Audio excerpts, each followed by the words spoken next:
আমার নাম সবিতা। বিয়ের 2 দিন পরেই আমার স্বামী বিদেশে চলে গেল। যদি আগে জানতাম যে সে বিয়ের পরপরই চলে যাবে, তবে আমি হয়তো তাকে বিয়ে করতাম না।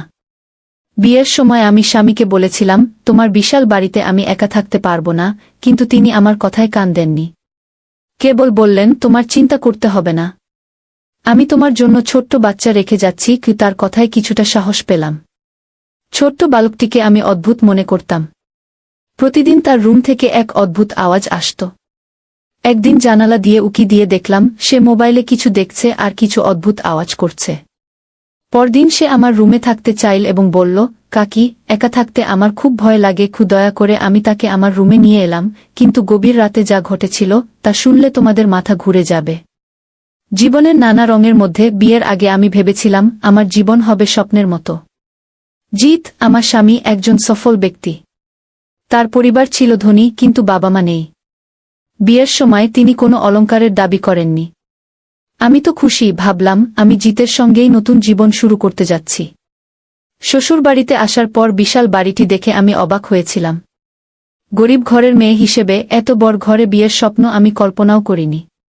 বিয়ের দিন আমাদের ঘরটি ছিল ফুলে ফুলে সজ্জিত, যা দেখে আমার হৃদয় ভরে উঠেছিল।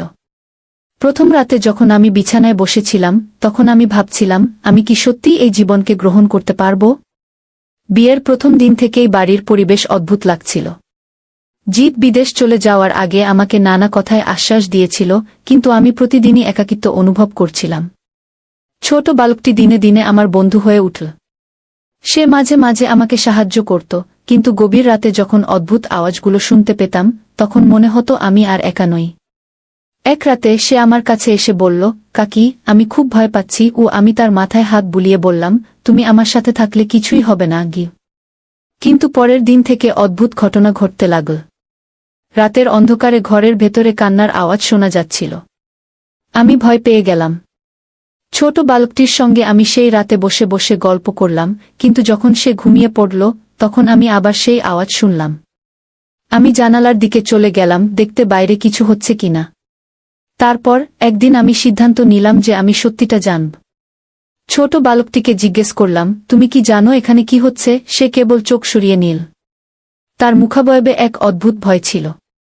আমি অনুভব করলাম কিছু একটা লুকিয়ে আছে। এভাবে দিন দিন আমার চিন্তা বাড়তে লাগল। আমি সিদ্ধান্ত নিলাম আমাকে এই বাড়ির রহস্য খুঁজে বের করতে হবে।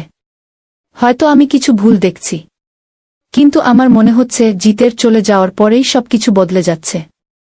এক রাতে আমি আবার সেই আওয়াজ শুনতে পেলাম। এবার আমি সাহস করে বেরিয়ে এলাম। ঘরের করিডোরে হাঁটতে হাঁটতে আমি এক দরজার দিকে চোখ পড়ালাম। দরজাটি খোলা ছিল এবং ভিতরে অন্ধকার ছিল। আমি মনস্থির করে ভিতরে ঢুকলাম। আমার সামনে একটি পুরনো ছবি উকি দিচ্ছিল, জিতের পরিবারের ছবি, কিন্তু সেখানে কিছু অদ্ভুত ও ভয়ঙ্কর পরিবর্তন ঘটেছিল।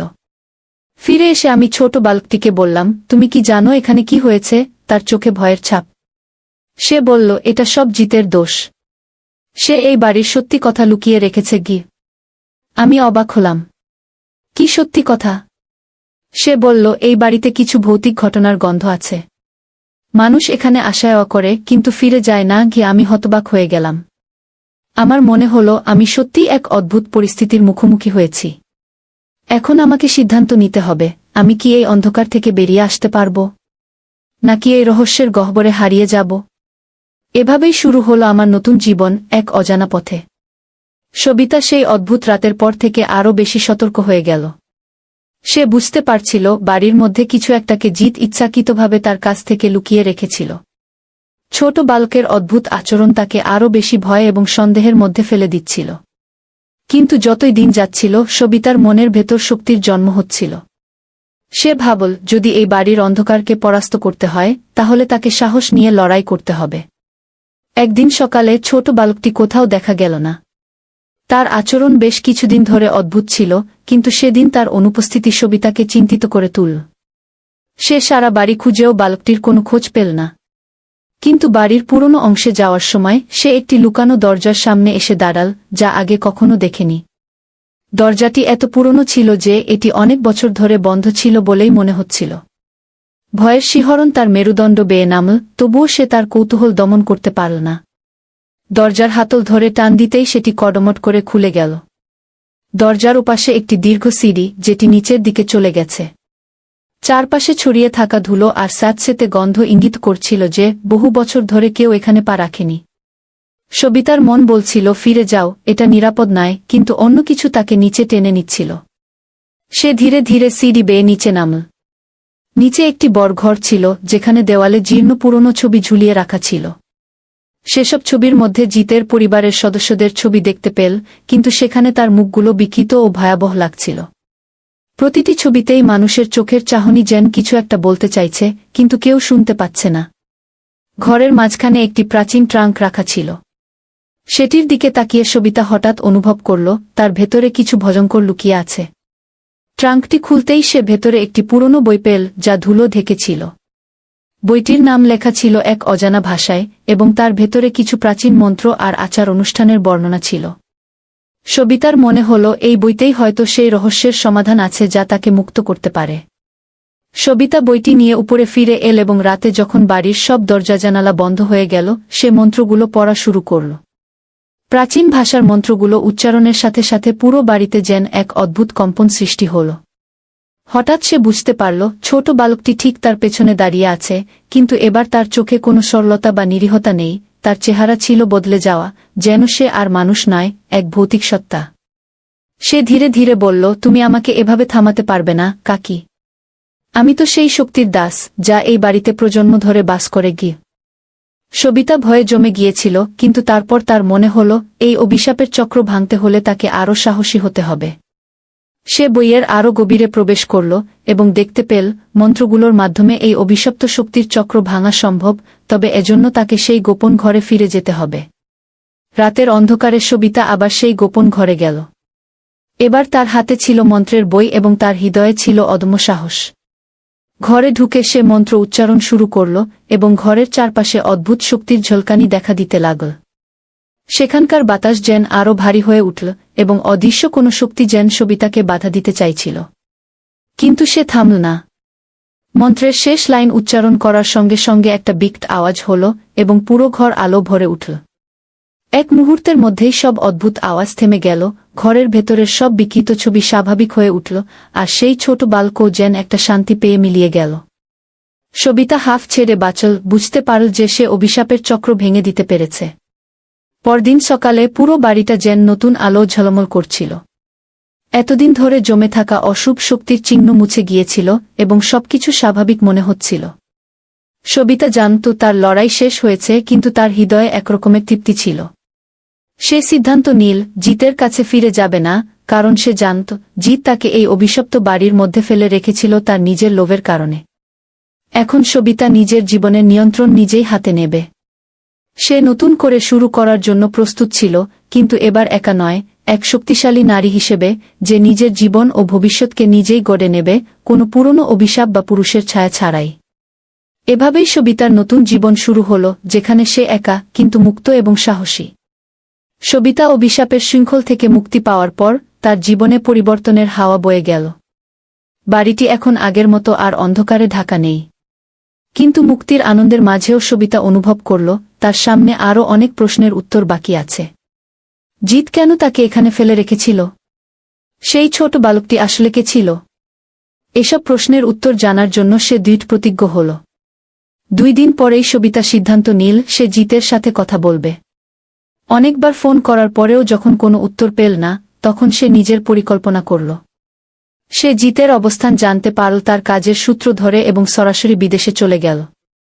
সবিতার মনে ছিল শুধুমাত্র একটাই প্রশ্ন, কেন? বিদেশে পৌঁছে সবিতা একটি অভিজাত হোটেলে জিতের সঙ্গে দেখা করল। জিত তাকে দেখে প্রথমে অবাক হলেও দ্রুত নিজেকে সামলে নিল। তার চোখে কিছুটা অস্বস্তি ছিল। সবিতা সরাসরি প্রশ্ন করল, তুমি আমাকে ওই অভিশপ্ত বাড়িতে রেখে চলে গেলে কেন? জিত কিছুক্ষণের জন্য চুপ ছিল, তারপর নিঃশ্বাস ফেলে বলল, আমি জানতাম তুমি কিছুদিন পরেই সব বুঝে যাবে।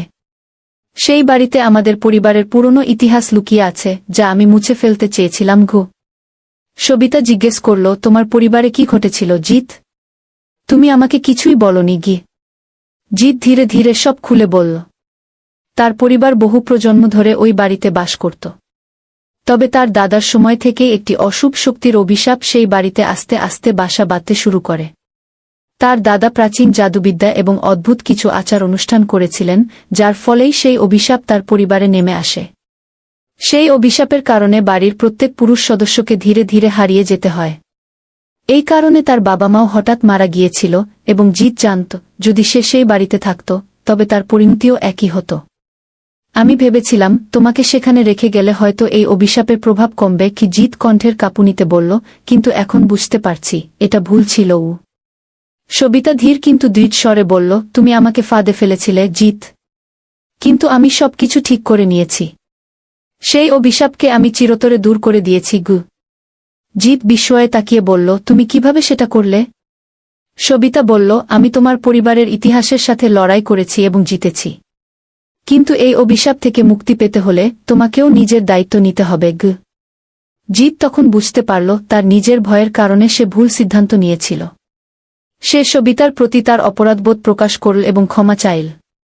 সবিতা তার কথা শুনে চিন্তায় পড়ল, কিন্তু তারপর বলল, আমাদের দুজনকেই নতুনভাবে শুরু করতে হবে।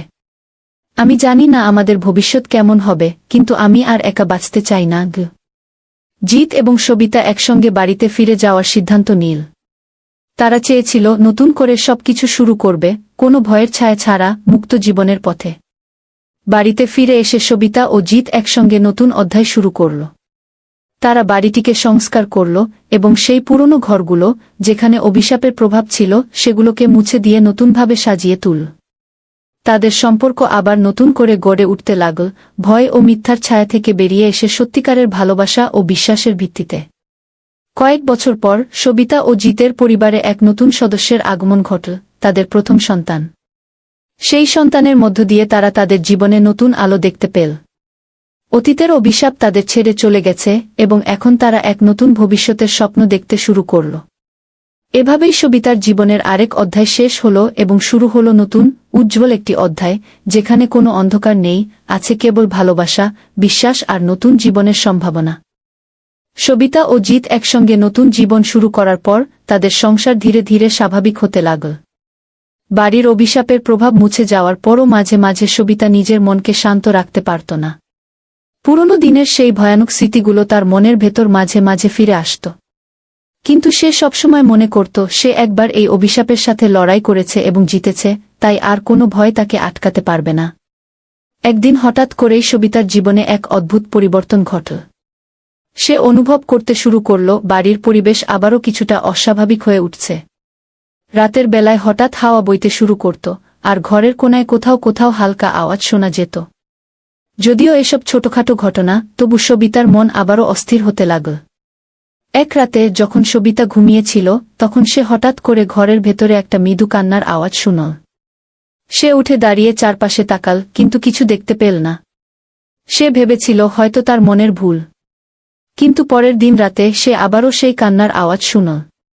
এবার সে বুঝল কিছু একটা তার দিকে এগিয়ে আসছে। সবিতা সিদ্ধান্ত নিল সে বাড়ির সমস্ত পুরনো কাগজপত্র ও ইতিহাস আবার খুঁজবে। সে জানতে চেয়েছিল সেই অভিশাপ পুরোপুরি মুছে গেছে কিনা, নাকি কিছু অবশিষ্ট রয়ে গেছে। কাগজপত্র ঘাঁটতে ঘাঁটতে সে একটি পুরনো পাণ্ডুলিপি পেল, যেখানে লেখা ছিল, অভিশাপের শিকল একবার ভাঙলেও যদি কেউ তা পুনরায় ছোঁয় তবে তা আরও শক্তিশালী হয়ে ফিরে আসবে। সবিতা আতঙ্কিত হল। সে বুঝতে পারল কিছু ভুল হয়েছে। হয়তো জিত বা সে নিজের অজান্তে সেই পুরনো শক্তিকে আবার জাগিয়ে তুলেছে। এরপর সবিতা স্থির করল সে আর এই ভয়ের মধ্যে বাঁচবে না। এই অভিশাপকে চিরতরে মুছে ফেলতে হলে তাকে নতুন কোনো উপায় খুঁজতে হবে। সে আরও গভীরে প্রবেশ করে সেই মন্ত্রগুলো খুঁজে বের করল যা অভিশাপ পুরোপুরি ধ্বংস করতে পারে। একদিন রাতে সে আবার সেই পুরনো ঘরে ফিরে গেল। সেই জাদুকরি মন্ত্রগুলি জপ করতে শুরু করল। চারপাশে ঘুরতে থাকা অন্ধকার আর ভয় তাকে আবার ঘিরে ধরতে চাইছিল, কিন্তু সে এবার শক্ত ছিল। মন্ত্রের শেষ বাক্য উচ্চারণ করার সাথে সাথেই পুরো বাড়ি কেঁপে উঠল। আর সেই মুহূর্তেই সব অশুভ শক্তি চিরতরে বিলীন হয়ে গেল। এই ঘটনার পর সবিতা আর কখনো সেই ভয়ের মুখোমুখি হতে হয়নি। জিত ও সবিতার জীবন আবারও শান্তিতে ফিরে এল। তারা বুঝতে পারল ভালোবাসা এবং সাহসের শক্তি সবকিছু পরাস্ত করতে পারে, এমনকি শত বছরের পুরনো অভিশাপও। তাদের সন্তান বড় হতে লাগল, আর তার সাথে তাদের সংসার পূর্ণতার পথে এগিয়ে চল। অতীতের সেই কালো অধ্যায় মুছে গিয়ে এখন তারা একসঙ্গে নতুন জীবনের পথে এগিয়ে চল, যেখানে ছিল কেবল সুখ, সমৃদ্ধি আর এক নতুন আলোর স্বপ্ন। এভাবেই সবিতার গল্পের শেষ হল, কিন্তু এই শেষ নয়। এটি ছিল এক নতুন শুরু, যেখানে ভালোবাসা, সাহস আর নিজস্ব শক্তি দিয়ে সব অশুভ শক্তিকে জয় করা যায়।